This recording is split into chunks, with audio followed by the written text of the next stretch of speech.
စီထားတဲ့မောင်မြေမြတ်မှာလူငယ်များနဲ့ရီဝေကအုံဆိုင်လုံနေတယ်တောင်ကုန်းများကပေါ်ငွေရောင်မမရက်တိုင်းလုံနေတယ်ယူစင်စိတ်ထားနဲ့သဘောလုံးကောင်းတယ်တွေ့ချင်လို့မြေတို့ရဲ့တနုထားတယ်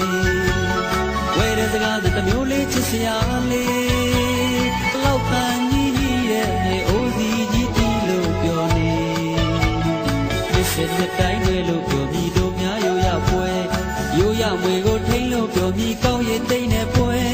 တို့တလေးကိုတွေးရအောင်လမ်းခဲ့ပါဖိတ်လို့ခေါ်ပြောစရာ